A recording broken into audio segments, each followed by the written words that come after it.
It's Friday night. What does that mean? It's time for the one and only high school football show in Southeast Michigan. It's time for the State Champs Scoreboard, presented by Lawrence Technological University. Possible is everything.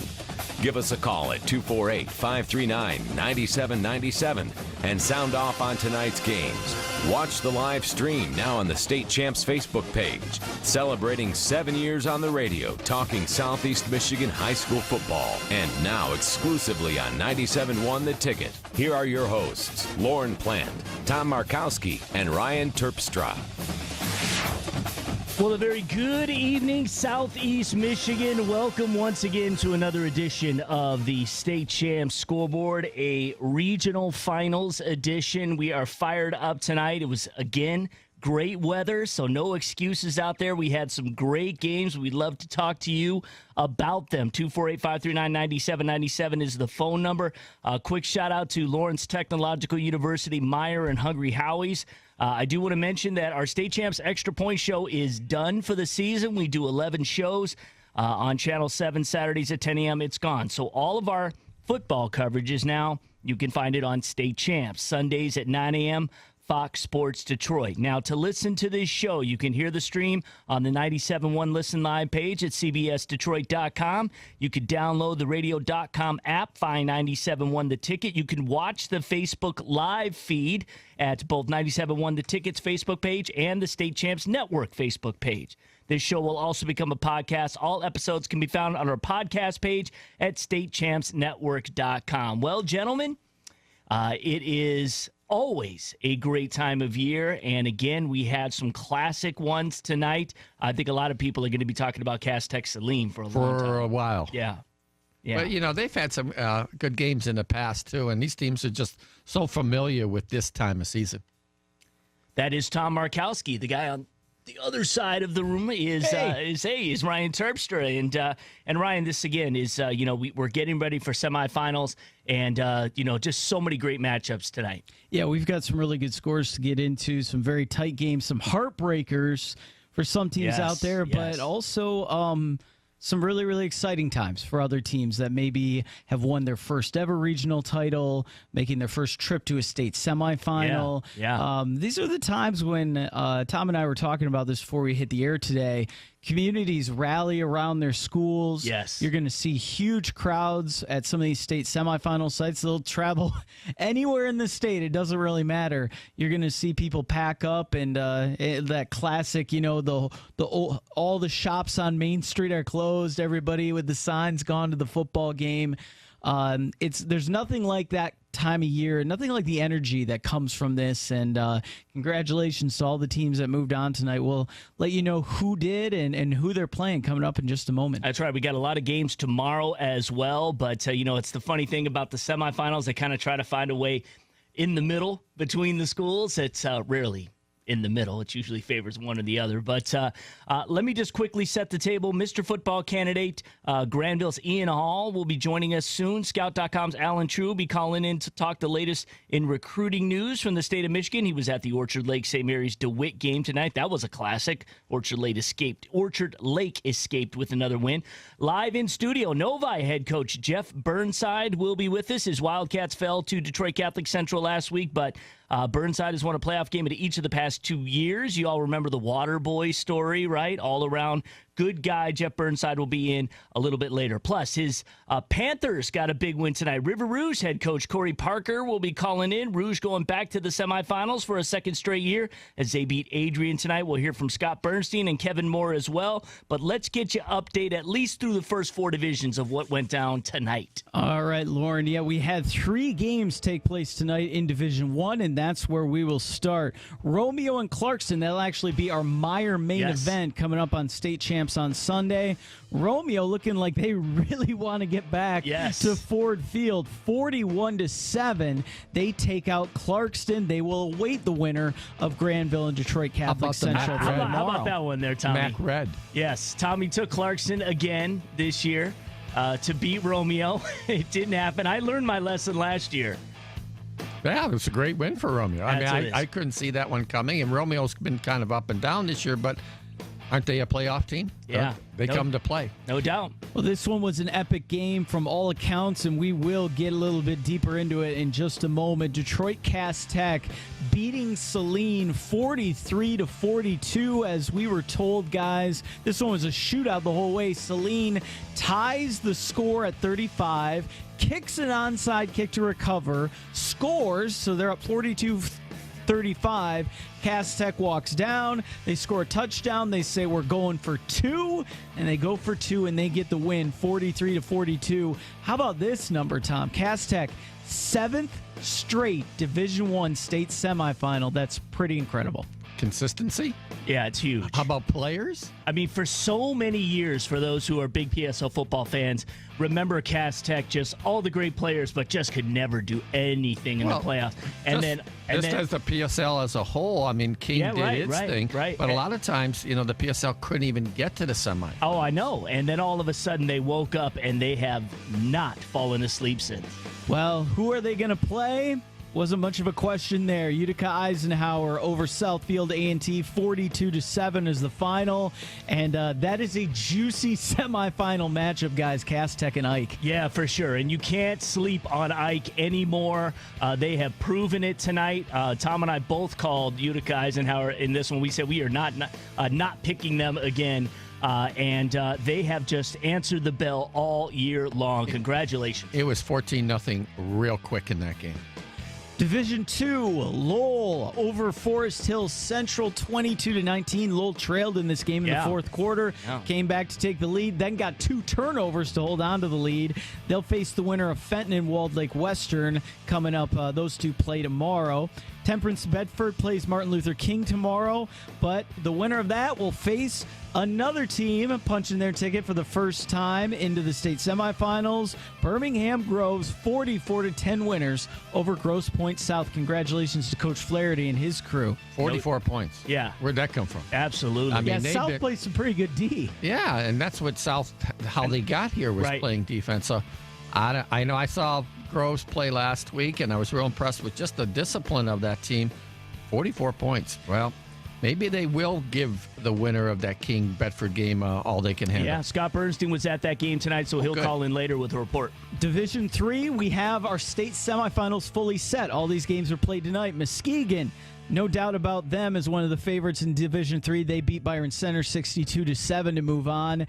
This is another big one. Edwardsburg upsetting Chelsea 42-40 in overtime. Yeah, Tom called it. And kind of a shot in the dark there because Chelsea was a state finalist last year. Yes, they were. Edwardsburg has been to the semifinals before, lost a couple of tough games in a couple of Grand Rapids schools, and now they're going to get Muskegon. Is that right? That's right. Muskegon and Edwardsburg. There's your present. It was a fun run. This was almost an upset in the making. DeWitt led Orchard Lake St. Mary's for much of this game. And then Orchard Lake St. Mary's coming back to win 35-28 as they move on to the semis. They will face Dearborn Divine Child, 28-21 winners over Allen Park. And I was at that game. A really good crowd there at Allen Park. And Theo Day, quarterback from Divine Child, his first time I had a chance to look at him. I don't know. He's the real deal. He might be the best quarterback I've seen this year. Granted, it was only one game, but he looked awfully good. 78-yard touchdown pass in the first quarter got things going. Real leader. Good runner, too. Yeah. Division IV, Escanaba and Grand Rapids Catholic Central play tomorrow. No surprise there. Meanwhile, Hudsonville Unity Christian, when I was going to high school, these guys didn't even have a program. Right. And now they're into the state semifinals, beating Lake Odessa Lakewood 36-16. On the other side of the bracket, Corunna and Detroit Country Day will play tomorrow at 1. They will face River Rouge, 57-20, winners over Adrian, as Lauren mentioned. Another impressive win for River Rouge in the playoffs. Yeah, it was close early, and then River Rouge really turned it on. We'll have highlights of that game on State Champ Sunday. So, yeah, congratulations to Corey Parker. Rouge, not just a basketball school anymore. Yeah. Well, if you want to weigh in, guys, and you want to talk about the games tonight, there's a lot of exciting scores out there. As you heard, 248-539-9797 is the number. In fact, we had people so excited they were calling in before it even started. So let's roll to Hassan in Dearborn. He wanted to talk about the Cass Tech Saline game, and I think a lot of people who are at this one wanted to talk about what a great game this was. Hassan, go ahead. You're on the State Champ Scoreboard show. Hey, that was a great game. I haven't seen one in a while like this. I mean, Cass Tech, that Donovan Johnson, he ran two long runs. That number 20 for Saline, I don't know what his name is. He's awesome. Connor Hibbert, I think you're talking about. Yeah, Connor Hibbert is his name, and he has. Connor Hibbert, I'm sorry. That's all right. He's been on fire in the playoffs. I'll tell you, neither team deserves to lose this one. What's his name? Wilshire decided to go for two, and that won the game for him. He put like a slant to Donovan Peoples-Jones. Wow. That was a great pass. Go for the money player. Yeah, he should have put a linebacker, along with the other defender. But he caught that one perfect. They defended the Peoples-Jones all night. But the other players for Cass Tech did the job. Yeah, that Donovan Johnson's a heck of a player. No, he doesn't get a lot of pub because of Kelly Powell and Donovan Peoples-Jones. Yeah. They got a lot of talent on that team. I tell you, I've been watching them. I've seen them about 4 times in every week. Cass Tech, I talked to Tom on the line, whatever, and I told them, they got to cut down on the penalties. Not many penalties tonight. There's a great game on both sides. Thanks, Hassan. It was a clean game. Thanks, man. We appreciate it. That was a good call, and we appreciate you guys weighing in, kind of giving us. No doubt. Yeah, we want to hear about what took place tonight. There were, again, some fantastic games tonight. We'll talk about some of the games that'll be up tomorrow, so we'll get to that. One of which, Granville and Detroit Catholic Central, which I think our next guest has some keen insight on that game coming up. You led me perfectly. You can give us a call, 248-539-9797. You could talk to us on Twitter, watch us on Facebook Live. Just go to the State Champs Network Facebook page if you want to check it out. We'll have enhanced video graphics and B-roll and things of that nature, kind of like a TV show of a radio show. Our own Mike and Mike here inside the 97.1 The Ticket Studios here. But we will be talking our Hungry Howie's Mr. Football race just after this next break. Ian Hall, the fine two-way lineman from Granville, will be joining us, so stay with us. State Champs Scoreboard just getting started. Welcome back to the State Champs Scoreboard, presented by Lawrence Technological University. Possible is everything. Join in on the high school football talk. Call us at 248-539-9797 and watch the live stream on the State Champs Network Facebook page. Once again, here are your hosts, Lauren Plant, Tom Markowski, and Ryan Terpstra.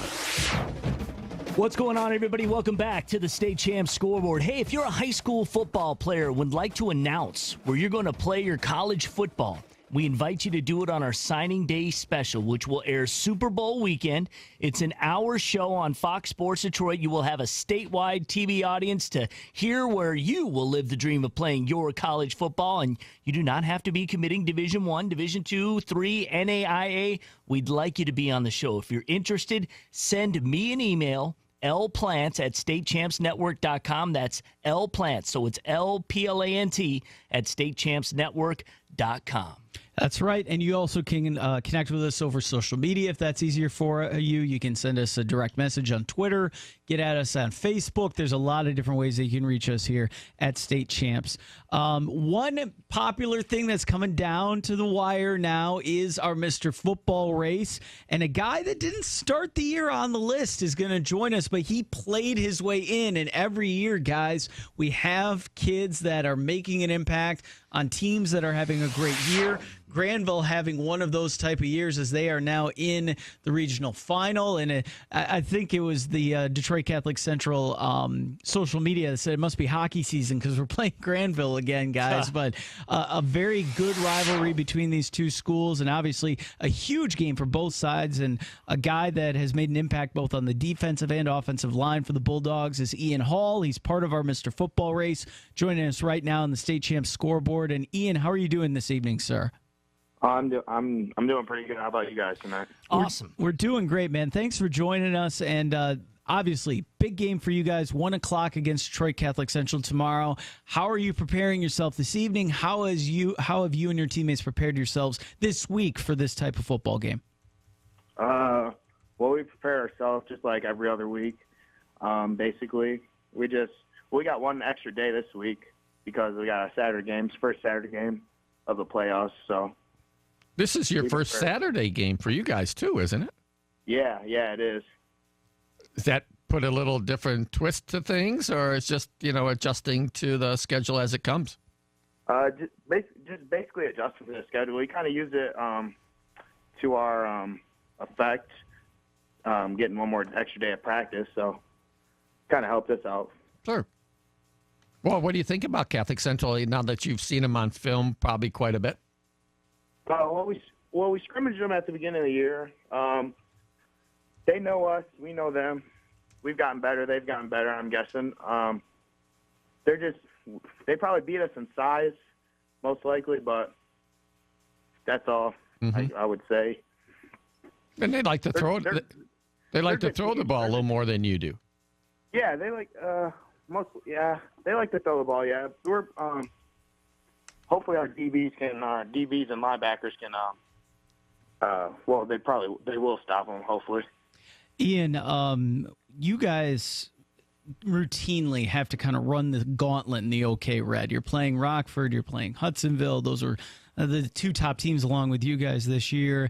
And then it seems that everybody has to play each other once again in the playoffs to get to where you're at, and you had to follow suit this time around. What was it like not only to have to play those teams through the regular season, but then you guys were able to get revenge against Rockford, who beat you guys in the regular season, to punch your ticket to the regional final? What was that journey like for you guys? I would say it was a great journey. It was just to get like revenge on Rockford and beat them. I think it was it was like 14 years since we beat them, or 10, somewhere around there. Yeah, it was 14 games, but yeah, sometimes you played them twice. Yeah, it was real good getting revenge on them, to punch a ticket to the regionals to beat them. Ian, you made all conference last year, first team, but you had kind of had a breakthrough season this year. How did you feel about your game coming in? And I haven't seen you in person, but I have seen some of your highlight films, and it seems like you'd like to come off the edge and just try to create havoc in the backfield. Yeah, like you're asking how was the game against Rockford, or just this season period? Oh, just the season, as a whole, with you making an impact with your team. Yeah, last year I didn't play I played a lot of inside this year. I played inside and outside on the D line. This year I played a lot of inside. I feel like I've gotten a lot of my tackles and cleared a lot of habit on the outside DN this year. So yeah. Ian, you're a wrestler, right? Yeah, I do wrestle at 215. Excellent. I forever in my head have ingrained my football coach screaming at me to get low, and low man wins. How has being a wrestler and being in that kind of elite Granville wrestling program helped your football game? Pretty good, actually. I would say it helps me get off the ball, I'm guessing, and what's the word I'm looking for? Well, I'm assuming your leverage is pretty good. I mean, if you're used to wrestle at 215, you're used to taking on pretty big guys. Yeah. And what's funny is our D-line coach is actually the head wrestling coach. So, yeah. Right on. We're talking with Ian Hall. He is from Granville. He's a Mr. Football candidate this year. Congratulations on that. Hey, Ian, so you're a two-way starter on the line for Granville, right? You're playing both sides of the line. How difficult is it, especially at your level and the teams that you play, to play Ironman football in the trenches? Are you hitting on every single snap? I would say pretty difficult. Sometimes I get tired, but sometimes you just got to fight through it and battle it out. Ian, what's been the key for you guys this year from a success standpoint? I know that Coach Stiegel came in and really changed things for a lot of years when I was covering you guys on the west side of the state. It was kind of I formation. Sometimes they throw the ball around. Now it's wing T, and that's a very, I guess you could say, structured offense for everybody. What did it take for your team to buy in, and what have you guys done this year to be successful? Well, we worked on the little things to be successful this year, I would say, and just worked on the little things, because the little things are sometimes the biggest things that'll make you be successful, I feel like. I know the wing T because I played against it in high school, and it's almost impossible to replicate it in practice if you're not used to running it. It's all about the little things, right? Now, I mean, especially when you're playing on the line. I mean, you've got so many responsibilities and reads and everything like that. It's kind of an offense built on the little things. Yeah. Like just coming just from footwork or double team, stuff like that. Right on. Hey, Ian, we appreciate it. You giving us a call tonight, night before a big game, huge game. Detroit Catholic Central, Granville going at it tomorrow. Good luck. Congratulations so far on the season. We are glad that we could get you involved in the Mr. Football race. It's always great when we can bring linemen in because they don't get the love the receivers and the quarterback do. So I know you've been following the race and all that, and we appreciate your tweets and everything out there for it. But I just want to say, congratulations. Good luck tomorrow. And, of course, good luck in the future, my man. Thank you. You guys have a good night. Okay, Great. you too. Thanks, Ian. Just going back to what Granville's trying to do, back in 2003, they got to the state semifinals, lost to Eisenhower. And before that, 2001, got to the semifinals, lost to Eisenhower. And there's Eisenhower on the other bracket. So if somehow they can get past CC tomorrow, who knows? Maybe they'll face Eisenhower again. That would be pretty interesting. But as for people that might not be aware, the program had been very storied and strong, like you mentioned, in the early 2000s, and it had fallen some hard times, guys. They were having trouble competing in the OK Red, and they went through some coaches. Yeah, and they went through some changes, and that's just not something that community is used to. They're used to competing at a high level, and they certainly have the athletes and the talent. As you can see, one of their guys is in our Mr. Football race this year as an impact lineman on both sides of the ball. So it really took a coach going over there and saying, this is what I'm going to instill in terms of an offensive and defensive philosophy, and we're going to get back to doing what we do. And if you know anything about the Granville wrestling program, which Ian is a part of, that's a smash mouth type of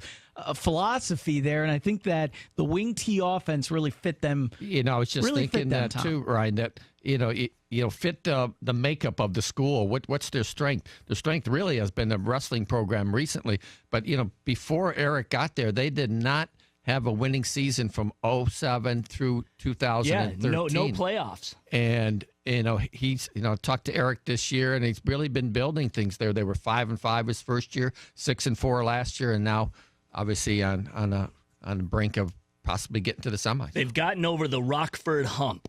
That was huge. And once you've done that, now it's like, okay, guys, we believe. Let's go. Bring them all on. I can sympathize. I grew up in Grand Haven, and we went through similar streaks. We could never beat Rockford either. I was going to say, Rockford's had that hex over a lot of teams. There's more than a few schools that have had that Rockford hex placed on them, and that's a testament to what Ralph Munger and his crew has done over there. Remember, voting is over for our Mr. Football race, everybody, but you can find out who is in our Final Four on Sunday, 9 o'clock, and we will be releasing the Mr. Football Final Four November 13th. We went into a room. Markowski beat us all in the submission. We went with his picks. It was a good conglomeration of everybody that's been covering these guys, and I think we have 4 extremely worthy candidates this year. Excited for that announcement coming up. Don't miss State Champs on Sunday at 9 o'clock, Fox Sports Detroit, and you can find out who the Final Four is for our Mr. Football race. Tough race this year. Yeah, absolutely. Yep, and it's always tough to nail it down to 4, let alone pick a champion, but we have a 4 formula. You can check it out at statechampsnetwork.com, and we will have the Final Four revealed on Sunday. Okay, guys, you can call in. We could talk about regionals tonight. You can use the hashtag SC Scoreboard to interact with us on Twitter. We're going to go to break right now. We are hoping to have Novi head coach Jeff Burnside in studio. He's here. I see him. All right. He's here. So he's here. So he will be in with us next. And they played Catholic Central. That's who they lost last week, too. And we could talk about a great football season, a great past several football seasons for Novi, as well as other things that are going on. And again, he's just a great football mind. So we'll have Jeff Burnside next in the studio here on the State Champ Scoreboard. Welcome back to the State Champs Scoreboard, presented by Lawrence Technological University. Possible is everything. Join in on the high school football talk. Call us at 248-539-9797 and watch the live stream on the State Champs Network Facebook page. Once again, here are your hosts, Lauren Plant, Tom Markowski, and Ryan Terpstra. What is going on, everybody? Welcome back to the State Champs Scoreboard. Time now for our Twitter poll question of the night, and we got a good one today. So we run the Mr. Football contest, correct? The Hungry Howie's Mr. Football contest. Well, which receiver who was a part of this year's 2016 Mr. Football Award contest has had the best season this year? Is it Donovan Peoples-Jones? Is it Ambry Thomas? Or is it Cody White? So, talking receivers, right? So, which one of them caught a game-winning two-point conversion tonight, so it might be an early leader in the clubhouse, at least at this stage of the game. But all three of them have had fantastic years. That's a pretty tough question. It is. Do you recognize that game show theme song right there? No, I don't. Okay. Tic-tac-doe. Do you remember that? Oh, I do know the show. Exactly. Well, there you go. All right. This guy came here to talk football, Those dulcet tones you're hearing is that of Jeff Burnside, the head coach for Novi football, and he's in studio. We've been able to have a coach in each week, and thank you so much for being here. I know you were at Castech Saline. Yeah. Long drive. Thank you for being here. Thanks for having me, guys. I appreciate it. Absolutely. So, well, first off, give us, a coach's perspective of what you took in tonight as Castech was able to hang on and beat Saline. It was a great ball game. If you a fan of defense, probably not your your number one go-to tonight. But as far as offenses, man, great. I mean, great athletes all over the place. Castech has tremendous athletes in every position, and then I thought Saline just, those kids are tough. They played real tough, and every time, look like Cass might have been pulling away, man, Saline would just come right back. They both run the spread, right? Yeah, a little different. Philosophy. Yeah, a little bit different philosophies, but yeah, they're definitely wide open. Well, talk about your Wildcats this season and what you guys have been building over there in Novi.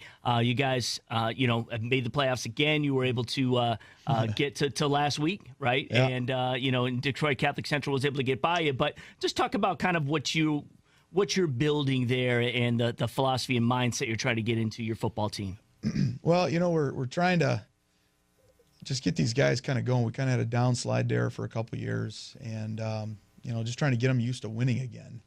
And it's still it's always a challenge with 16, 17, 18-year-olds to get them to do that. But we're starting to get it. The off-season program is really what we needed to really get into, and the kids have really responded the last couple seasons. Our off seasons are not easy. Mm-hmm. We really put them through the ringer to get them prepared, and they've been responding, which is why we've started to see a little more success on the field. What are some of the things that you do see in the off season? Is it an enthusiasm? Is it the numbers? Is it the leadership that some of the kids are showing? Yeah, the off season, our weight training is just through the roof. And the first couple times, I remember when I brought a new weight strength person in, a different style of what we were going to do, what we were used to, and I remember we started with maybe 20 kids, and as things started to kind of progress, next thing you know, we've got 40 kids a couple weeks later, and next thing you know, we got 60 kids. Next thing you know, we're building a brand new weight room in the back of the building. So we really exploded, and it's tough. We have what we refer to as no rest Fridays, and we'll come out of there working legs, and the kids are crawling out of there. But it's probably our kids' favorite day. And, it's probably the reason, knock on wood here, that the last 3 years we have not had any season-ending injuries. And I think we've only had maybe one concussion during that entire time. So we really trained to, take care of those injuries and prevent those injuries. Do you notice it on the field? Obviously the increased numbers out in that weight room. Can you see it right away? Yeah, in the the field? strength. You can definitely see the strength. We get stronger as the year goes on. I think that's probably why the last couple of years we started out slow. Because I've always kind of said, if you're going to beat us, you better beat us in late August, early September, because we're going to get stronger. We lift to get stronger during the season. We are always stronger at the end of the year than we are at the beginning of the year. Yeah, but you can't lose your first 3 games all the time there. Well, I like to teach us, about adversity. How do we deal with adversity? There's going to be a lot tougher things in life than losing a couple football games. He just wants to start the playoffs right away, Tom. Right. Fourth week. Get those 3 losses out of the way and then start playing those elimination games. Well, that's unfortunately it's kind of what we've looked at the last couple of years is, hey, look, the playoffs had to start for us about week 7, week 8 the last couple of years, and luckily the kids have responded. They like pressure too. Yeah, so. but that is a good sign, to play stronger as the season goes on. You want your kids to finish strong. Well, that's isn't that what everybody's goal is? Right. Everybody's goal is to be one of the last 8 remaining, and you got to play your best football late October into November. Well, one of the stories that blew up all over the world, of course, was what took place on your football team this year, and that was, and everybody knows the story, Robbie Heil, who was the water boy. He has Down syndrome. Hydration engineer. Hydration, all right, exactly, yeah. Who, and again, always there for the team, your biggest cheerleader, had the dream of scoring a touchdown. Right. Here his mother is battling cancer, and you guys get together with South Lyon East and make this happen. When you think about it now and how you guys were able to do that and the impact that it's had, it's really affected a lot of people in a great way. Man, what great intended consequences. Yeah, I don't know if, like I said, it was nothing that I never saw any of this coming. It was just one of those things with our football family that we wanted to do for Robbie and his family. And, Robbie's been with us for 4 years. Right. And it was just one of those things where, to me, it seemed like such a small gesture. And Coach Pacey and the South Lyon East kids, man, outstanding, and called them up. And Joe was like, hey, yeah, we're willing to do this in a heartbeat. And the emotion that, came from that night was just something I will never forget. I'm not sure if anybody in that stadium will ever forget. I certainly know our players will never forget. And it's been amazing to me. I've gotten emails, I've gotten phone calls from all over the country. I've gotten emails and phone calls from people from Canada, and it's amazing to me how far-reaching this has been. Yeah, we're showing it on our Facebook Live feed right now. Robbie running in for the score, and it was it really was something special. And then the afterwards, and the community reaching out, and it really was kind of I think a rallying cry for your team, because you guys had lost a couple in a row at that point. When you play South Lyon East, and then boom, you guys go ahead and you win 3 in a row and get yourself in position to have a strong run. You had a couple losses, Salem and Northville, and then you guys win your last game, get into the playoffs, and beating Brighton. That had to be a nice feat for you guys, considering Brighton had a good year this year. Yeah, they were champions of the West. Yeah. We had, those couple of games there, Salem and Northville, and not, they beat us. Don't get me wrong, but we had a little injury bug. Our real good tailback, Nathan Hankerson, kind of went down for a couple weeks. Right. Luckily, we got him back during that Brighton game, and and he had a huge night against, for that night. But it also started probably the previous week against Livonia Franklin. Man, Franklin, what a tough team they were, and they were, physical football team, and our kids responded. Played tough through that night, and then got us in position to, play that Brighton game. So what was your initial reaction when Detroit Catholic Central moved in just a stone's throw from the high school all those years ago? I guess it was 04, 05. I'm sure you weren't even there at the time. Were you an assistant? Yeah, okay. I was an assistant coach on the team that I think we played them down at Redford in maybe 02. Okay. Yeah, right. And so now, back-to-back years in the playoffs, you guys compete with them. I mean, you lose 49-35 last year. This year, 35-21. You're in these games. Just You're 2 plays battling. away. It's a neighborhood war. What a little rivalry you got going now. We see it in hockey, but now we're seeing it in football. Well, it's it comes down to, we've got 3 zip codes that I'm drawing from, and they're drawn from how many in the 70s, something like that. And a few more than you, yes. Just a few. Yeah. And it's a great game. They're a great football team, and a great football program, a lot of tradition, and it's definitely not a team I'm ever going to be afraid to want to go play. So. This year I thought we were even closer than we were a year ago. I know. Why is that? This year, well, last year we couldn't stop them on defense at all. We didn't have. I probably should have onside kicked earlier than what I was doing just because we weren't stopping them. So what's the sense of them going 70 yards as opposed to 50? They're going to go get anyway. the ball back. Yeah, at least I'll get a chance to get the ball back. This year we actually got them into stops. We had we had some opportunities. We had our opportunities. I thought we had a bobbled pass on a 3rd and long that, still to this on the review is definitely not a completed pass, and they end up scoring on that drive, and then unfortunately make a mistake and rough the punter right at the end of the first half. The game could have very well been just 7-0 going to half. But, one of the things we're trying to teach our kids is, look, when you play a good football team like that, you can't make mistakes. No. Because they will not make mistakes. Coach, you've seen a lot of teams play. You were at Saline Cass Tech tonight. Division I, we have 3 of the 4.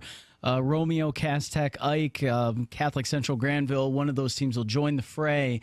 Anyone that you see is the team from your eyes to possibly have the inside track to gain Ford Field and winning it all in Division I? Man, I have not seen a lot of Romeo. I have not seen a lot of guys out in Macomb there. So, seeing Cass today, they look pretty good. How would they match up with CC, for instance? Just how are you going to stop the run? CC's going to line up and they're going to smash mouth you. And if they can line up and stop the run, I thought Cass tonight, struggled a little bit with the run game a little bit tonight with Saline. So, well, Saline spreads it to run. But they spread it a little bit more, correct? But if you can stop the run, if you can get Catholic Central to throw the ball a little bit more, then you're in good shape. Get them in a 3rd and 8, 3rd and 7. 3rd and 8, and then get them off the field. Well, we'll find out tomorrow because it's going to be run versus run. Granville, Detroit Catholic Central. That game will be over in about 90 minutes. Won't take that long. Exactly. And so we'll see if Granville can stop the run. And anyway, we'll see what Detroit CC can do out. But again, congratulations on this season. Thank you for coming in tonight. Thanks, appreciate it. Yeah, we appreciate it, and good luck in this journey for the Wildcats. And I think we're going to see you guys there real soon. Let's hope so. All right, man. Thanks a lot. Coach Jeff Burnside here inside in the Scoreboard. We're going to take another timeout. When we come back, we are going to talk. We're going to give you some more scores. We're going to go D5 through 8. We'll also give you tonight's trivia question where you can win a free 1-topping large Hungry Howie's pizza. And just a little bit later, we'll be talking with Scout.com's Alan True. So don't go anywhere. This is the Scoreboard on 97.1 The Ticket. Welcome back to the State Champs Scoreboard, presented by Lawrence Technological University. Possible is everything.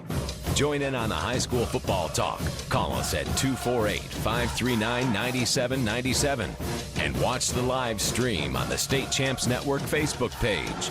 Once again, here are your hosts, Lauren Plant, Tom Markowski, and Ryan Terpstra.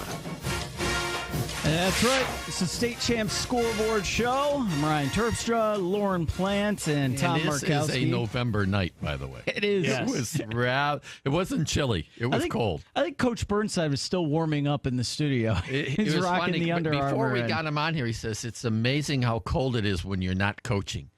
And I get that, because if you're coaching and it's really that cold, who notices it? You've got so much going on in your brain and what's happening on the field, you don't notice that. Well, it's hard to pace when you're up in the stands and surrounded by other people. And you're thinking, it's hard to get your blood pumping like you can on the sidelines. So we really appreciate Jeff Burnside stopping in, and wish him and the Novi Wildcats well as they continue on next year. And they're hitting the weight room, I'm sure, right away. And he said he was going to try and get some of his big boys to wrestle, become other little Ian Halls out there for Novi. It's a great way for I was going to say guys he's to stealing somebody else's game plan with that. He was listening to that interview on the way in. He probably had some ideas planted into his head. So nothing wrong with that. Good luck to them. And once again, thanks to Coach Burnside for coming in and joining us here on the Scoreboard. Just to note, remember, State Champs is on Sunday at 9 a.m. That's where you can catch all the football highlights.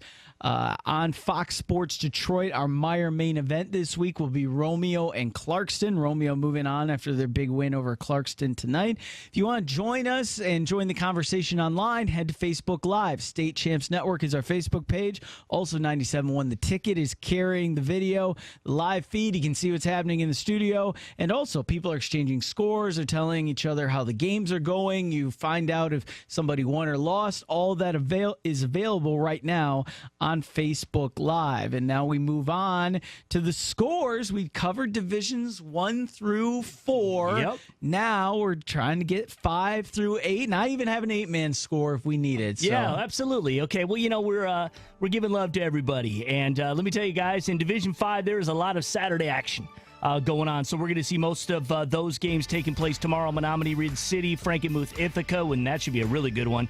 And West Catholic and Berrien Springs. But we did have a game, and that was Algonac taking on Ida tonight, and it was Algonac winning 38-22. Tom and I both picked Algonac in that one. You got to take the Muskrats. Anybody who has a nickname with the Muskrats, you have to take that. But good for them. So they are moving on. Let's go over to Division 6. Another Saturday-heavy division, but we did have one score from this one, and really it's unfortunate. They were up 20-0. I know, Detroit Central. and we did a little story we called Beating the Odds. We were talking about Detroit Central Collegiate as they took on Millington tonight. They lose 22-20. Millington just outside of the Flint area, and but the coach for Central. And him telling me that before the season, they didn't even have a pair of shoulder pads for the kids. They had to hit up corporate, companies. They had to hit up alumni, anybody that could help get them suited up. Donations. Some donated gear, and they were able to do that.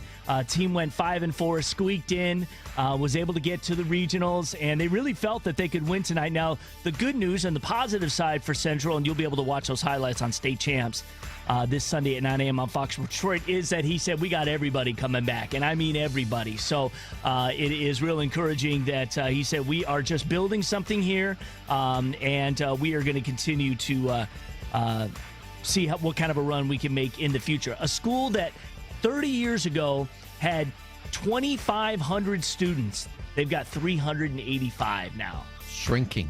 That's where they're as at. we speak. Well, they're going to be hungry. Yeah. You don't wash that taste out of your mouth very soon. No, I'm sure they're very disappointed at what happens. And he said, and if you have ever been to the Central neighborhood, it's over there on Rough. Yeah. Linwood. Linwood. Exactly. The Linwood Linwood's area. one of Dix the roughest, Road, I think.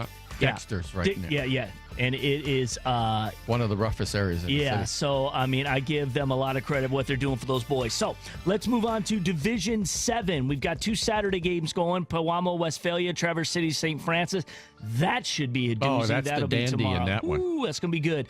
Ubley and New Lothrop going tomorrow, and I'm taking New Lothrop in that one. So we'll see how that turns out. Yeah, that's got to go for the team that throws the ball in this type of weather. That's right. But we did have 2 finals, 2 Friday night games. Cassopolis able to take down Concord 51-14. So they are moving on. And Detroit Loyola, who was trailing Hudson in this game at one point, able to score a lot of points late, and they win 36-13. Loyola poised, it looks like, to make another run to Ford Field. Well, that was the first close game they've actually had in the playoffs. So sometimes when you haven't played a close game and somebody punches you in the mouth, you might have to take a step back and gather yourself. But, we're accustomed to seeing the Bulldogs. Yeah. How about against Cassopolis?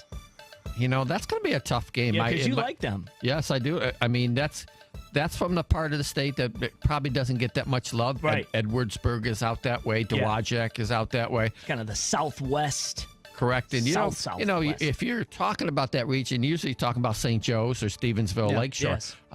Cassopolis is not a name you come up with too much, but they've actually had a good program recently. I think they'll have their hands full with Loyola. You got to favor the Dogs in that one because they've been there. The coaching staff's been there. They know how to prepare. Yeah, knowing the football that's played out there, very tough, very hard-nosed.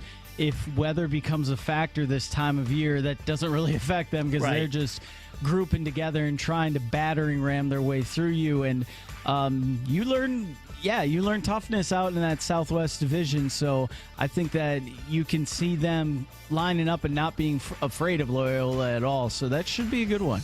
Yeah, and from what we understand, the future forecast says the regional weather is going to be pretty good.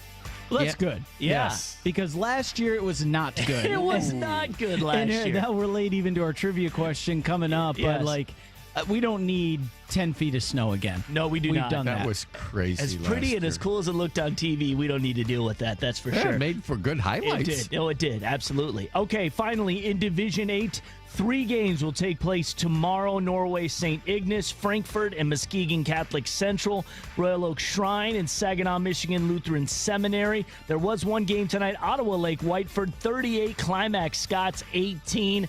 I was going for Scots, but Whiteford is a team that you really like. Yeah, I think they can get to the finals. And I'll tell you what, I got a little clue on this one early in the season. Jeff Wood, the head coach at Temperance Bedford, by the way, playing tomorrow against Detroit King, was asking me about Ottawa Lake Whiteford in the fourth week. And I'm thinking, Jeff, why Whiteford? Oh, no, I know the coach there, and, they got a really good program going.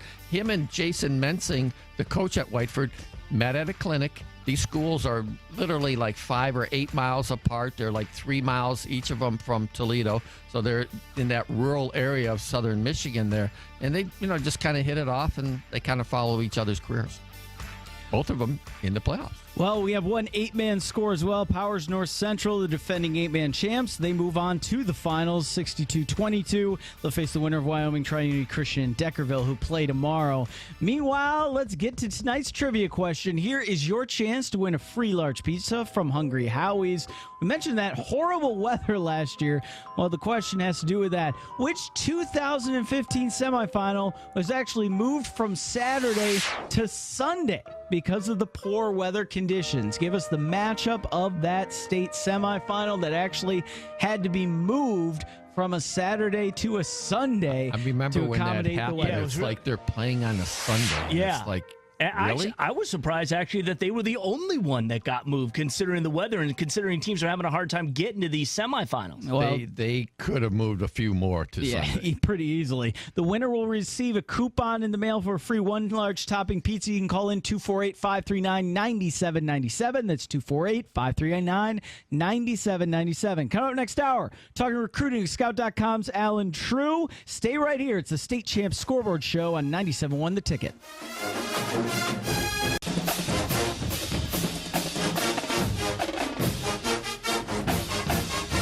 It's Friday night. What does that mean?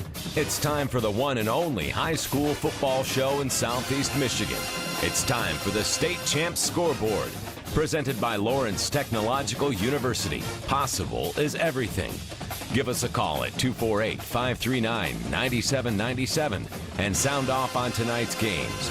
Watch the live stream now on the State Champs Facebook page. Celebrating 7 years on the radio, talking Southeast Michigan high school football. And now exclusively on 97.1 The Ticket. Here are your hosts, Lauren Plant, Tom Markowski, and Ryan Terpstra. Hey, everybody, welcome back to Hour 2 of the State Champs Scoreboard. I do want to let you know we have tonight's a Friday night. We're here. Next week is a Friday night. We'll be here. We'll be doing a basic preview show of the semifinals, so we'll make sure we have lots of guests lined up and stuff, and we'll really give a lot of opportunities for you to give us a call and talk about the state semifinals and high school football in general. So that's going to be next week. The following week, the day before Thanksgiving, the night before Thanksgiving, we will be here for our final show of the year, and we'll do a full football state finals preview that will be on that Wednesday. So just giving you a heads up on that. I do want to let you know that on State Champs this Sunday at 9 a.m. on Fox Sports Detroit, we have several football games lined up for you. So we'll have highlights of these regionals. Divine Child at Allen Park, Adrian at River Rouge, Cass Tech at Saline, Granville at Detroit Catholic Central, Detroit Central at Millington, Lakewood at Hudsonville Unity Christian, Fenton at Walled Lake Western, and Romeo at Clarkston is our Meyer main event. So make sure you make a date and set your DVR if you're not going to be up that early, but it's State Champs Sunday at 9 on Fox Sports Detroit. And we also want to let you know that Hungry Howie's Pizza has been claimed. Congratulations to Phil from Ann Arbor. He knew the answer to the trivia question that last year, the state semifinal that was delayed from Saturday to Sunday was the Coldwater versus Chelsea state final. And that was one where they actually had the visiting team kind of in the bus and everybody was trying to get out, but it was just too slippery. And in terms of travel and safety, they decided to delay it from Saturday until Sunday. So congratulations to Phil from Ann Arbor for calling in at 248-539-9797. And we'll be shipping off that certificate for a free Hungry Howie's Pizza off your way. I don't know if there's any roads that were good last year, especially even from Alma South were bad. Yeah, they were. I know that our crew out there went to ends and lengths that really tested the endurance of their vehicles to get to where they needed to go. Because we had Jeff Dulac from our place doing a story on Lowell and Walled Lake Western, and he said the roads going up on 127 were just a joke. It was fortunate that, they were able to get the games in and also that people are able to stay safe. But, yeah, delaying a game all the way till Sunday, it's something that I had not seen before. But we live in Michigan. Sometimes those kind of things happen. Mm-hmm. So it's the time in the show when we get into our recruit report. To do that, we welcome in Alan True from Scout.com. He's the Midwest recruiting coordinator. Joins us every week here on the State Champs Scoreboard show. You can also see his recruit reports on State Champs on Fox Sports Detroit. And I know he saw a pretty good game tonight as well at the DeWitt Orchard Lake St. Mary's matchup. And Alan, how are you doing? Have you unfrozen yourself from tonight? Yeah, I have. It wasn't. Hey, I'll take this. Yes. Compared to what we had to deal with last year, so it's pretty good. And I did see a good game. I was deciding this week between this one and Cass Tech Saline, so couldn't have gone wrong either way that I chose. Well, what did you see from this game, Alan? I know there's a couple players on either side, and then also maybe somebody that caught your eye with a good performance. What stood out to you from that game? Yeah, the usual suspects did well. The recruits you knew going into the game, like Josh Ross and Orchard Lake running back Rashawn Allen, had another big game. Dwayne Chapman, who's going to Western Michigan, had a really big game for them. He was all over the field. A couple of guys on DeWitt. That is a tough football team, and they deserve a lot of praise. They gave St. Mary's everything they can handle. A kid named J.D. Ross, a senior over there, had a long touchdown run. And Orchard Lake, who had a great track team last year, he outran them twice, both on that run and then on a kick return later in the game to tie it up. The kid's about 6 feet, around 180, 185 pounds with a lot of speed. Would not surprise me to see him at least end up in the GLIAC, but maybe even higher. The kid had a really, really big performance tonight. So as far as a surprise popping up tonight, J.D. Ross from DeWitt definitely deserves mention. Very nice. So let's go to the west side of the state, Alan. I know Jonathan Berghorst is a big guy that has been turning some heads over at Zeeland East, and that's your old neck of the woods. Tell us a little bit about what he's got going on. Yeah, he's committed to Central Michigan. I don't think we had touched on some of the guys committed to Central yet, and he's a kid that has played a lot of football for Zeeland East. I think he started his sophomore year and got noticeably bigger each year. And the thing about him is he might be one of the most weight room strong kids in the state. And not just in the weight room. How about in his own bedroom? I knew that during his junior year, he did 1,000 push-ups a day. And I've seen the did he have time for anything else? I mean, that's just... You know what? That I can't confirm. I can't confirm that was legitimate. And the kid is just a tank, and I think he's played defensive end, played offensive line. I think defensive tackle might be the spot for him at the next level. Might play offensive line, too. He's surprised with how quickly he took that to that position after not playing. So Central's done pretty well in the state over the last few years. They've done particularly well in the west side, in the Howland area. Both Nate Ricketts and Corey Willis are playing a lot up there. Look for Jonathan to be the next Lakeshore kid to go up to Central and do well. Hey, Alan, just a quick aside on this. We see the momentum that Western has built behind PJ Fleck and their great season. Central has enjoyed a very nice season. Eastern is probably going bowling for the first time in a long time. How has that success in the MAC kind of excited the high school recruits, considering that this year there's a pretty deep class in the state of Michigan? Oh, I think it's very exciting. Very exciting. I think for a lot of those kids, I think sometimes during the recruiting process, it's mistaken that if you don't get a Big Ten offer, you're doing something wrong. And I think that the way that the kids have seen these MAC programs grow, seen guys get drafted out of the MAC, you can probably see Corey Davis go in the first round next year, and seen a lot of Michigan kids go to those schools and do well. And not just the in-state schools, but a lot of Michigan kids go to Toledo and Bowling Green and Ball State and those schools and do well too. I think that the perception of MAC ball has changed a lot with the recruits and kids who maybe are a little bit disappointed that they go through the process and don't get a Michigan or Michigan State offer, can now look at the success those programs are having and say, hey, I have not just a home, but a really good home. Well, Northern Illinois recently had really a couple of years of good runs. And also, if you look at Western, if they get into that, big New Year's Day bowl game, I think that'll help change the perception as well.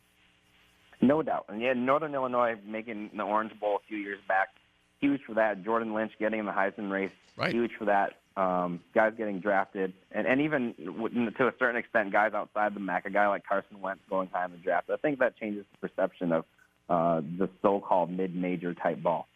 We're speaking with Alan True, the Midwest Football Recruiting Manager for Scout.com. This is the Recruit Report on the State Champs Scoreboard. And, Alan, I know that we've talked about Scott Nelson, the senior safety from UD Jesuit, before, but he's taking his official visit to Iowa tomorrow night. If I saw that correctly, he's going to take in tomorrow night's primetime game versus Michigan. And I know that Nelson visited Wisconsin a few weeks back. Yeah, so he's a kid. A lot of the state's top seniors are committed. He's one of the ones that's still out there, and I think the recruiting for him, though, is kind of coming towards an end here. A lot of people believe that it's between Wisconsin and Iowa. I'm led to believe that is the case, and so this is likely the last visit for him, and then I'd expect him to try to make a decision sometime after this. He said those were the last couple of check boxes he needed to cross off his list, was to get his parents to Wisconsin and get his parents to Iowa. So that's going to happen tomorrow night. He's going to see a primetime atmosphere. He's going to see them play Michigan, a team that had offered him at one point. So it's going to be a good chance for the Hawkeyes to try to top a Wisconsin visit that was really, really good for him. Wisconsin's home atmosphere is every kid that from Michigan that's visited comes back raving about Wisconsin. He did the same thing, and now the Hawkeyes have a chance to match that. And I know he has a good relationship with both schools, so it's going to be an interesting race. But look for Scotty to make a decision pretty soon after he comes back from Iowa, I think. And Richard Bowens, the cornerback out of Orchard Lake St. Mary's, is committed to Iowa State. Your thoughts on the season he's had, and do you think Iowa State's it for him? Yeah, you had a chance to see him tonight. He actually had the interception to steal the game. Had a couple of key plays on offense, and the thing you like about him nowadays with these big receivers, you like cornerbacks with some height, and the word length is thrown around a lot. And he's truly a kid with long arms, and he has a track background, which certainly helps with that position. So he's just a good all-around athlete. Had some injuries last year, and I think that held him back maybe a little bit in recruiting just because he didn't have a full junior tape out there, but was a kid that always impressed at camp, and I thought he showed up tonight and made a lot of big plays in the game. And I spoke to him after the game, and it sounded like he was really encouraged by the progress he sees at Iowa State. They're not winning a ton of games, but they've been up on a lot of teams. I mean, they played Baylor down to the wire. They played Oklahoma really tough. They played Texas really tough. And the thing about them is they're playing a lot of freshmen. So I think he feels like he can go in there and at least compete for a job, if not outright win a job next year. And I think he can, too, with that size and having played against the tough competition at St. Mary's. So a lot of kids you can talk about on that Eaglets team. But I think Richie – and you know what I saw from him tonight, too, was when they were down, it was a tough game, very vocal. He stepped up as a senior leader. You think about Josh Ross and Dwayne Chapman as the guys who kind of lead that team, but I saw some senior leadership out of Richard tonight, too. All right. Well, that was definitely a big win for them and really showing their mettle by being able to take that one. Alan, we've kind of run out of time, and but we'll make sure we talk about Spada Phillips maybe next week. And we'll, again, that's another MAC recruit there, right. Kent State. One of my favorite players at King. Really nice kid. All right, so we'll talk about him next week, and of course the following we'll get into some more because everything's heating up right now. So, Alan, thanks a lot, man.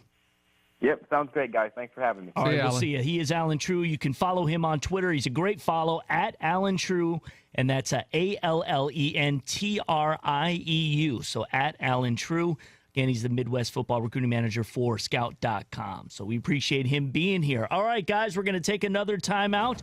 When we come back, we've got River Rouge head coach Corey Parker joining us on the line. The Panthers beat Adrian tonight. They are back in the state semifinals, and we'll have a PSO playoff chat with Kevin Moore. So lots more to come here on the Scoreboard. Stay with us.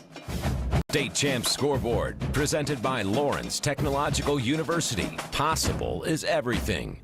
Join in on the high school football talk. Call us at 248-539-9797 and watch the live stream on the State Champs Network Facebook page. Once again, here are your hosts, Lauren Plant, Tom Markowski, and Ryan Terpstra.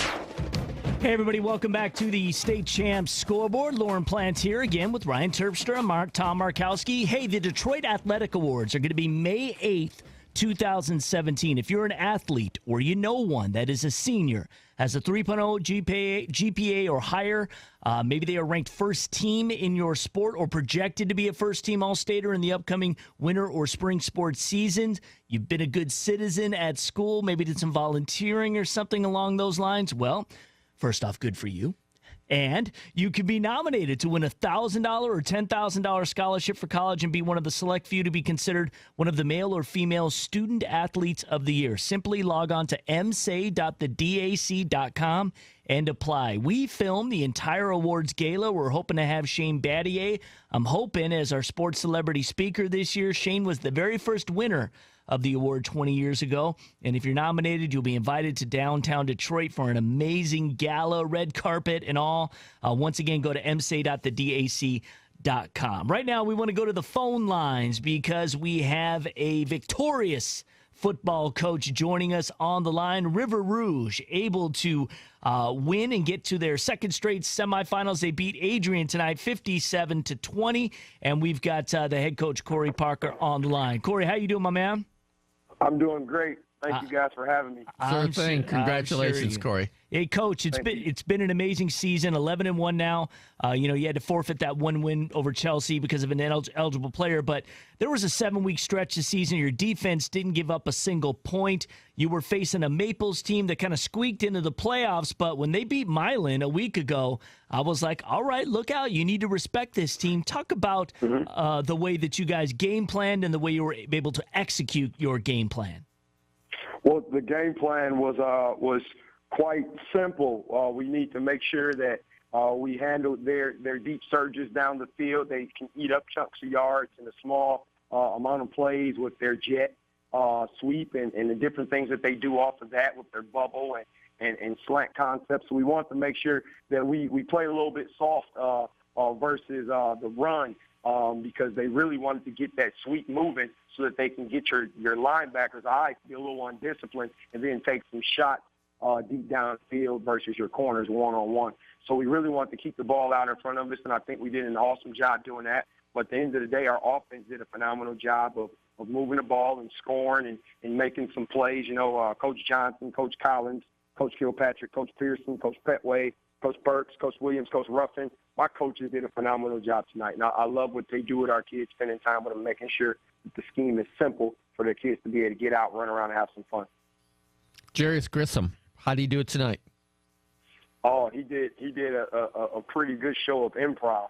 He did a couple of things that were just like, whoa, and he pulled the ball out on a zone read or two or a zone or power read or two and went to go and make some things happen. Of course, we got some run-pass options set up in there for him to pull the ball down if a certain guy is covered a certain way and things like that. But he did it, and he did it with pretty good fashion as far as making guys miss deep down the field and taking off and scoring on some long runs. So he did phenomenal. He put the ball in the hands of the guys that needed to be in their hands when those plays were called. As far as our grounds crew, our running backs, Jenkins, White, Jackson, and Carter, those guys did phenomenal tonight, getting their shoulders downhill and really attacking the interior of that Adrian defense. Because at the end of the day, Adrian does a good job. And I really commend their coaching staff and their players for being those guys that you really got to make sure you put your foot on their throat to a certain extent, because they got some comeback in them, which they've shown versus Milan and Grosse Hill. Coach, you guys have scored 61, 34, and now tonight 57 points in the playoffs. And if people maybe are just starting to pay attention, that's not out of line with the amount of points that you're scoring during the regular season. You seem to have a lot of talent on offense and also guys that are able to make things happen in your system. Yeah. I think we do a good job inside of our school district, and I think we also do a good job with developing the young men that we have inside of our school district. And we've become a program where we're able to get guys out on the field, but we're able to coach them up, and they're able to take coaching and find a way to make plays. I mean, Reggie Pearson's been in this defense for 3 years. He's been starting for 3 years. Lee Payton, our tight end, has been starting in this offense for 2.5 years now. I can go down the line, of the different guys who've been a part of this. So that level of continuity, Khalid Jenkins, he's been in this offense since even the 7th grade. We run it from the bottom up, and our youth league program does a phenomenal job with the guys. So they're able to start running our scheme from the time kids were 7. So when it really boils down to it, Lofton Green did it with basketball, and he really got things rolling. And so why would I come in as a football coach and do anything different as far as creating that level of continuity and belief inside of your program, but most importantly inside of your community? So the parents here trust me, the kids here trust me, and I think we're just having a lot of fun. Hey, Corey, I know where you'll be tomorrow afternoon. How many times have you seen Country Day this year? We've seen Country Day more than enough. A lot of my coaches I figured. All right, you don't want to put a number on that, do you? Yeah, I don't. They play their games on Saturdays, and you play on Fridays normally. Friday nights, so exactly. Yeah, that trip to 13 Mile and Los are pretty good by now. Yeah, we sure do. And those guys are very fine-tuned program. They won several state championships in the past. Even when I was playing high school ball at DePores, those guys were still making state championships run back then. So Coach McLean does an awesome job with the players that he has, and they've got some speed and they got some size, and they can do a lot of different things with their spread offense, and then they come after you pretty good with their 3-3-5 defense as far as their blitzing schemes and the different zone blitz pressures that they do. So we got a good idea of who they are. We didn't want to look past Milan, Grosse Hill, Adrian, Mumford, any of those guys, but we knew at the end of the day, if we can handle our business and they can possibly handle their business versus Corona and some of those guys, then we just may have to match up with a state power in Country Day. So we're excited about the opportunity, but we can at the same time look past Corona, because at the end of the day, they're going to line up and they're going to play tomorrow as well. That's right, and I'm looking at the records here. It looks like it's been since 2003 since the last time you faced Country Day. It was a River Rouge Country. It was a season. We got a lot more we can talk about. Why don't we have you in studio next week? Oh, wow, that sounds awesome. That would be pretty fun.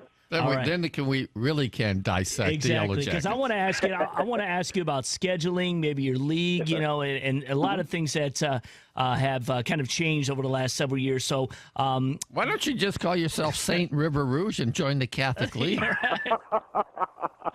Well, I have been talking to a lot of the Catholic League guys about getting some games scheduled this year. We've been playing junior varsity versus those guys for a while, because obviously me being a Catholic League guy, I got a lot of love for the Central Division dudes.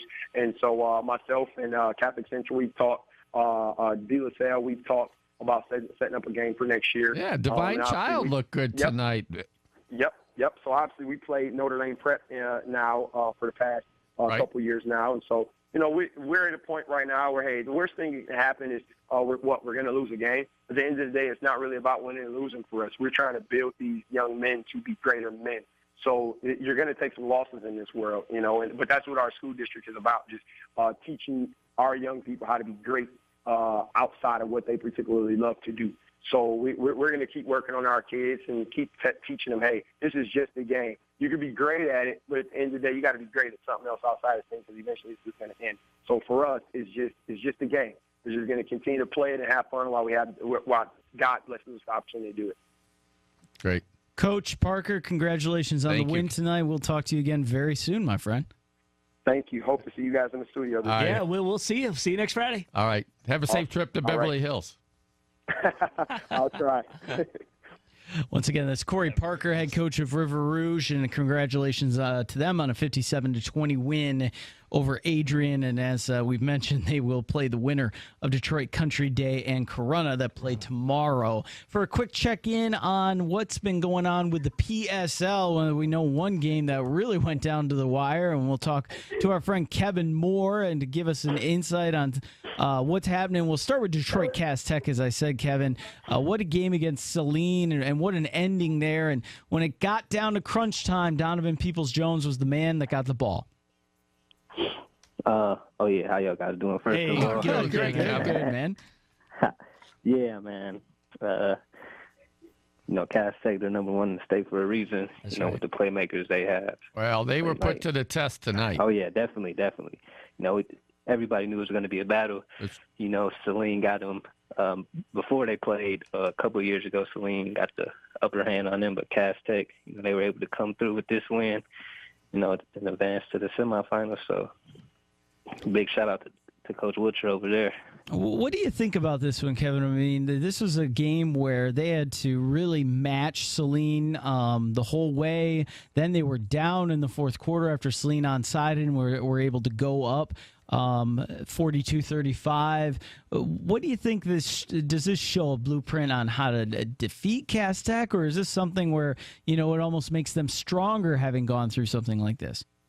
Oh, I definitely think it makes them stronger, especially when you look at who they got coming up next against Eisenhower, I believe. So yep, right. This only makes Cass Tech stronger. Saline, that was the team, in my opinion, who could beat Cass Tech.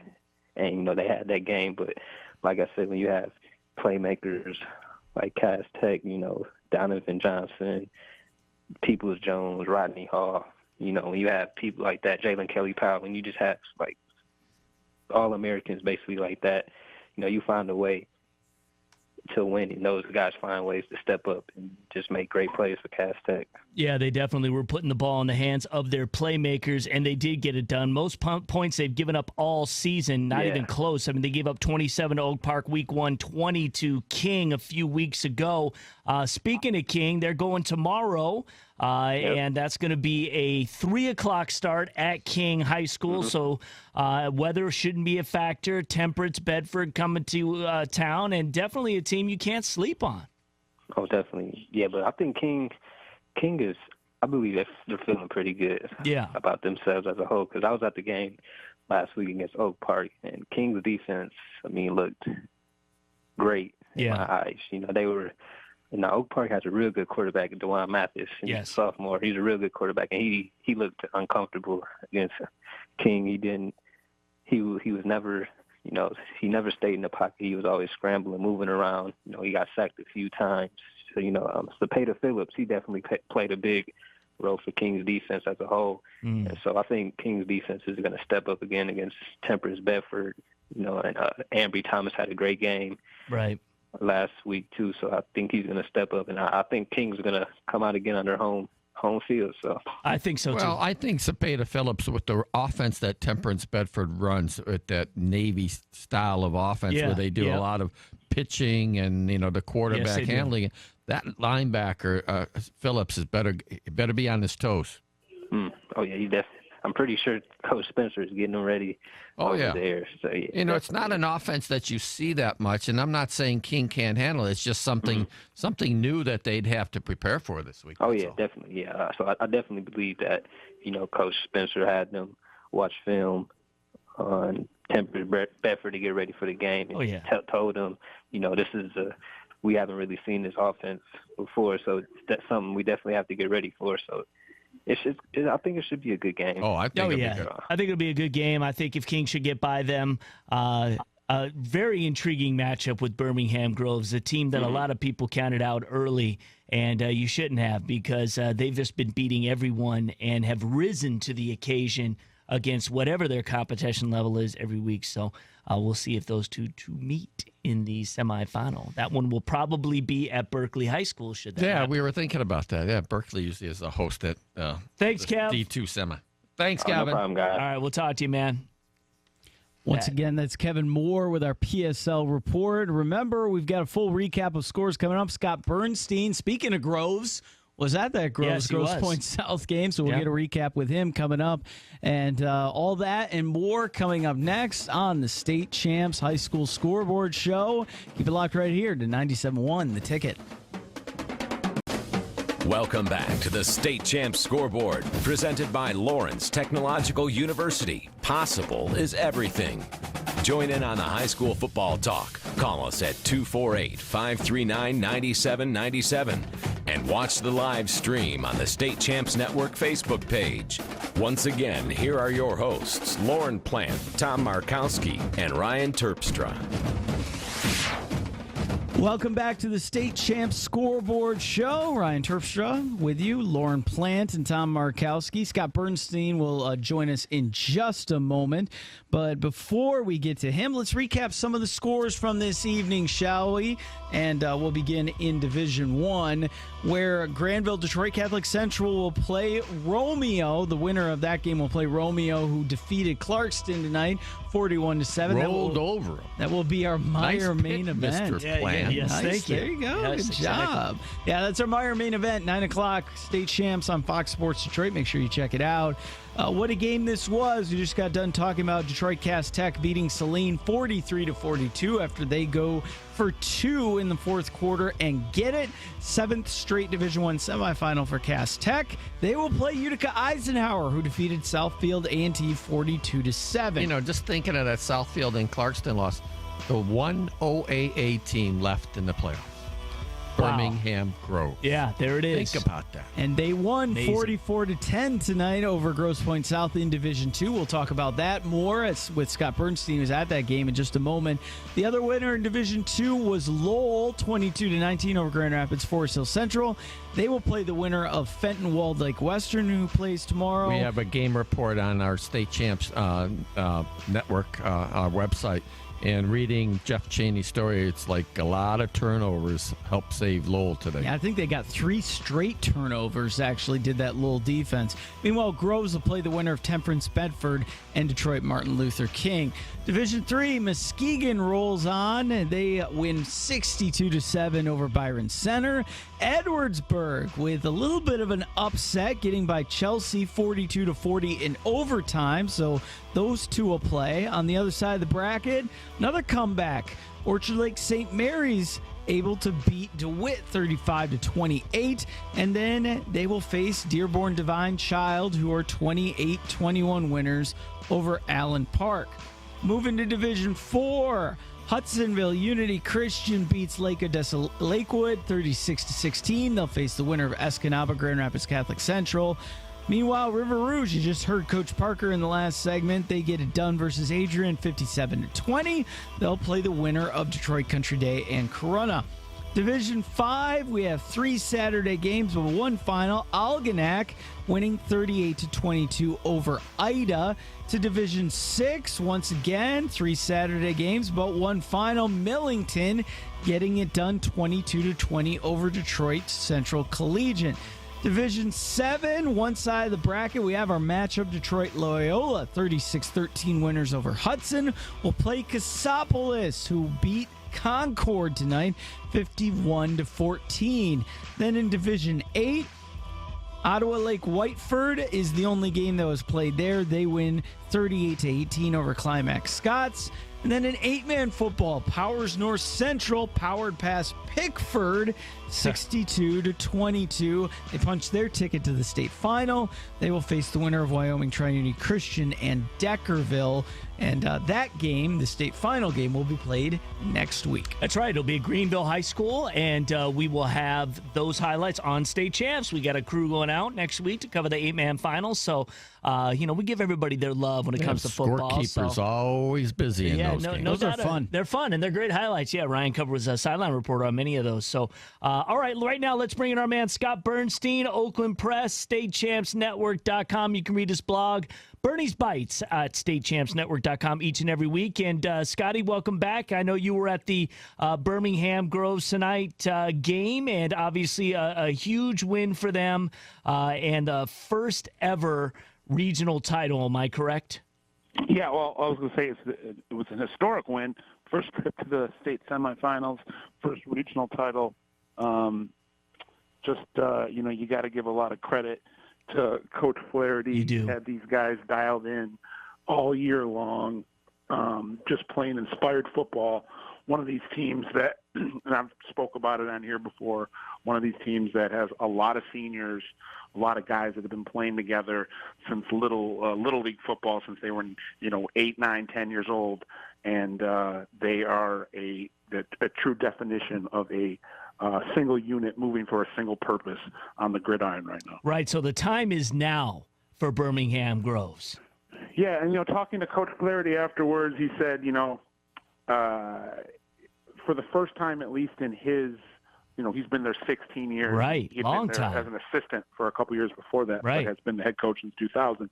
He said, this is kind of the first time, and he's speaking the last couple weeks, not just this week, but he's saying this is the first time that, in my tenure that we're all looking around each other in the locker room, both as a coaching staff and as a team, saying, hey, we can really make a run here. We have the tools in the toolbox right now that are tailor-made for success in the playoffs, meaning senior leadership, a excellent defense, high football IQ across the board, and a punishing running game, senior quarterback, weapons at receivers, et cetera. 44 points. Yeah, that's a lot of points. Where did that come from? It wasn't like anything, there weren't offensive fireworks going off. This wasn't high octane in any way. This was, we're going to run power I, and if you can't stop us, we're going right past you. We're going to pick up 5, 6, 7 yards on every, on every rushing play. And they got 200+ yard outings from two different backs.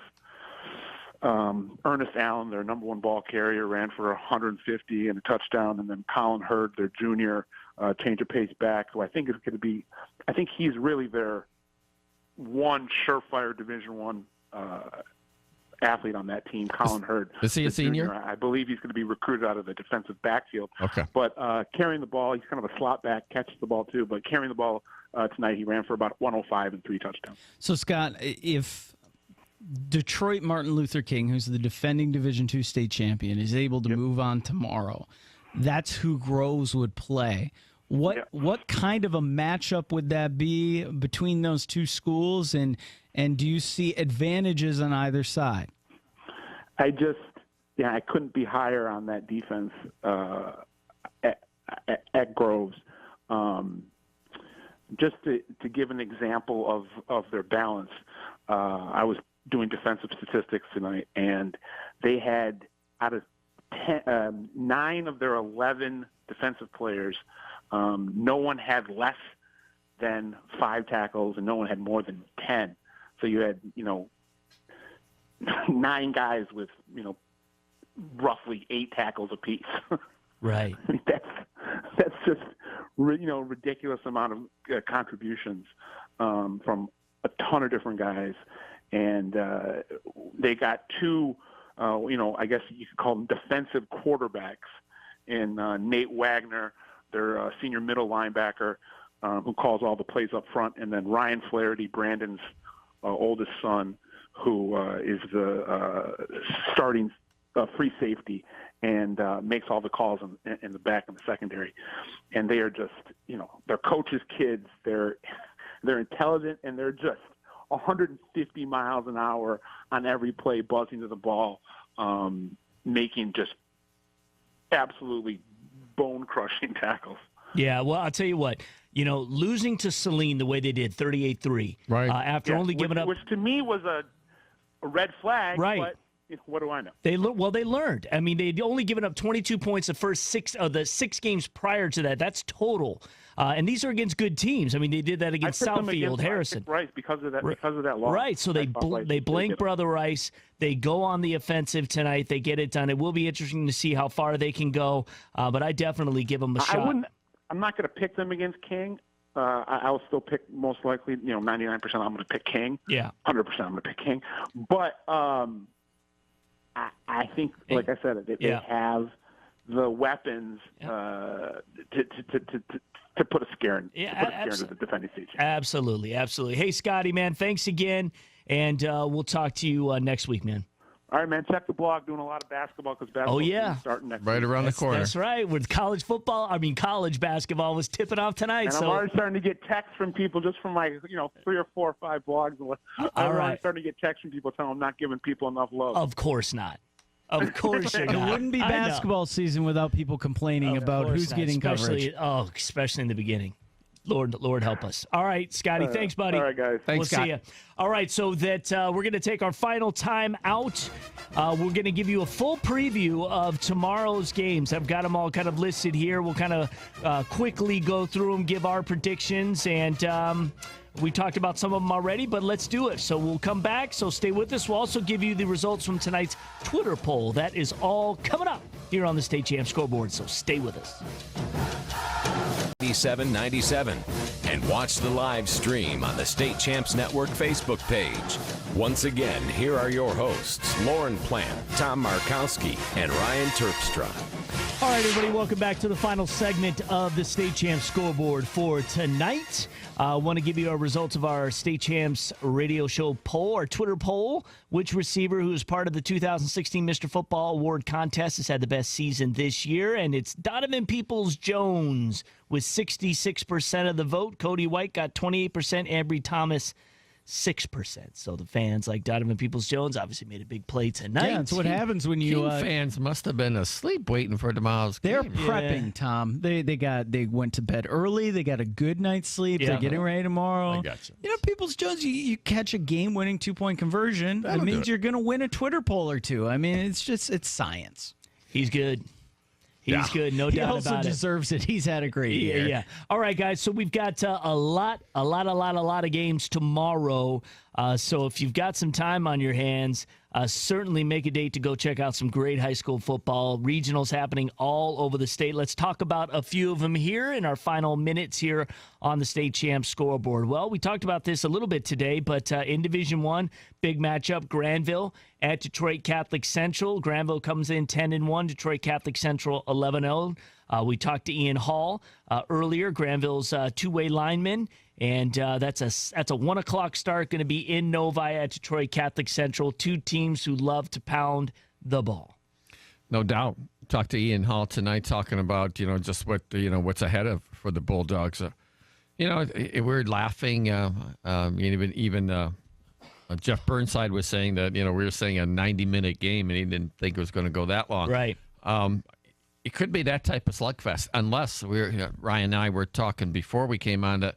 If Granville gets the lead, they're a tough team to play catch up against. Just because they're going to get the ball, and let's say they're up 7-0 or whatever it may be, and in its second quarter, they're going to try to run clock, get that first down. It's 3rd and 2, frustrate you, get that first down. Now, I know Catholic Central plays like that to an extent, but they want to showcase Austin Brown. They want to mix it up more. Where Granville's that 6 plays. We're going to run here, we're going to run there, and that's what we have. So I don't know. I think, we saw tonight with Saline almost beating Castech. I think we could see a similar game tomorrow and that tightly contested Granville game. scores a lot of points. And never underestimate what it's like to try and prepare for the wing tee, and you think you've got the ball carrier pinned out, and all of a sudden they run that fullback dive, and you're reading the guard, and you're thinking that it's going one way, and all of a sudden your D tackle is trapped, your linebacker is not in his gap, and that guy is 60 yards down the field, and nobody knows about it till he's crossing the end zone, and that's what happens against this offense. Right, that faking. And if you do that really well, if Detroit Catholic Central is not reading their keys properly, they could get burned on plays like that. Yeah, and Catholic Central, I think, like Ian said, they're a little bit bigger, but if you execute, that's how you get around facing teams that might be a little bit more physical than you. I'm excited for this game, guys. I think this will be a really good one. And two fan bases that, while they've had nice rivalries in sports, especially in hockey, they kind of get along with each other too. So I think this is going to be an exciting one for both sides. I agree. And, it's something about preparing for the Wham. Mm-hmm. The CC Shamrock Wham. There's something about practicing for it, and then you line up, and you know what they're going to do, and you still can't stop it. So I think no matter what happens, Tom Mack's going to have a great time because everybody's going to be running the football. Oh, yeah. It's going to bring a tear to his old school eye. Sure, absolutely. It is going to, no doubt about it. That. Fans are going to get exactly what they expect, and that is just smash mouth. So it's going to be great. All right, let's move on to Division II. Fenton, 9-2, coming in with a red-hot quarterback and a big offense going up against Walled Lake Western, 10-1. That's a noon game at Walled Lake Western. Just the opposite. Yeah. I think thank goodness they're playing at noon. They have the whole afternoon to get this game in. In case it goes OT. Or it just keeps going. Right. Josh Zarnata, the quarterback at Fenton's, putting up, video game stats. Video game numbers. Scored 49 in both their playoff games so far. Yeah, he had like Walled Lake 500 yards last week. Walled Lake Western has been a little suspect on the defensive end. They've had some scares. And they've just kind of outscored teams, which they might have to. I would think they're going to have to. Just first to 42? Forced to 49. Yeah. I think someone's got to have to break 50 to win this one. Could be. But I think at the end, they'll put the ball in the hands of Cody White. And I think he'll be the one that makes a difference for Walled Lake Western. They have other weapons, Of course they do. Of course. And Johnny Tracy's played great. Yes. And they've got, exactly. Cam Ford, he made a big play last week. Great catch. They've got weapons. I think Fenton is going to come in and give them a run for their money. I think Walled Lake Western will hold on to that. We talked about King. We believe that King should be able to take care of Bedford, but certainly I don't think it's going to be a cakewalk by any means. It's an advantage for the Crusaders playing at home. There's no doubt, playing in the city with the skyscrapers in the background. And it can be intimidating for teams that come in the city and play there. And they might not say that. That's right. But they can be intimidating. In Division 4, I think we like Grand Rapids Catholic Central to beat Escanaba. Brand new home for them. Great season for them. Boy, it's amazing. And they've got players. Didn't have a home in 100 years. They've got their new facility now. That place is going to be packed. And Corunna Country Day, we like Country Day to take care of Too much that talent. one. That's it. In Division 5, Menominee and Reed City, I said, give me the Coyotes. I'll stick with it. I know it's really a shot in the dark. They're 11-0, but you never know. And it's a long way. It's a long way for Menominee to travel. That's right. They're at home. Right, and so it's a tough game for them to play in. But they made that trip actually further going to DeWitt, and they did not fare well there. And we see how well DeWitt did tonight, almost beating St. Mary's. So I like Menominee in that game, and I like them to get to the finals. Speaking of an offense, it's hard to prepare for. Single wing. Whatever that thing Menominee does, it's pretty hard to prepare for. That's what Corey's running a little bit at River Rouge. Okay. He's running some of that. Frankenmuth and Ithaca should be a solid game. Ithaca 11-0 again. I can't doubt them. Up a division now. It hasn't mattered. Yeah, up a division Not now. Yet. But, Frankenmuth, a team that's coming in with a lot of big win momentum. last week ago. And I think a lot of people were surprised that win they had last week was so easy. But Ithaca, I don't know. You got to give Terry Hesbrook a lot of credit. You do. His quarterback, I think, had 5 TDs last week. His young quarterback. They run that spread and they run it really well. Mm-hmm. They've had successive quarterbacks there before. Yeah. Travis Smith. Other than named Smith, both Smiths, right? Yeah, both of the Smiths. Exactly. Smiths are gone. No, actually, they have one more left. I think he's an 8th grader. Oh, okay. I'm seriously. Pencil in another state title for them in 4 years. Yeah, West Catholic in Grand Rapids and Berrien Springs getting at it tomorrow. I did pick Berrien Springs because I was just trying to go against the grain. You're a Michigan homer. Yeah, exactly. And they got a Michigan commit. That's right. This might be a little trap game for West Catholic. They just got done beating Portland on a field goal at the end of the game to win that 10-7. Yep. Maybe they're looking past Berrien Springs. Well, you never look past a team that has a player the caliber of Phil Paella. because that kid is better than anyone else that Catholic Central has from a physical standpoint. So he could be a difference maker. One other local team going tomorrow, and that's in Division 8 Royal Oak Shrine at Saginaw, Michigan Lutheran Seminary. Those of you who don't know about Lutheran Seminary, they're a good team. Yep, I like them. Yeah, I don't think it's going to be that close. I think Seminary's I think Seminary would then play Whiteford if they win that one, I believe, in that bracket. So that might be a good game in the semi. All right, guys. Well, that's it for us this week. Thanks again for tuning in. We'll be back next Friday night from 10 to midnight right here on 97.1 The Ticket. We'll give you a full preview of the semifinals. Plan on having players calling in, coaches calling in. We want to hear from you as well. Watch State Champs this Sunday at 9 a.m. on Fox Sports Detroit. We'll see you next week.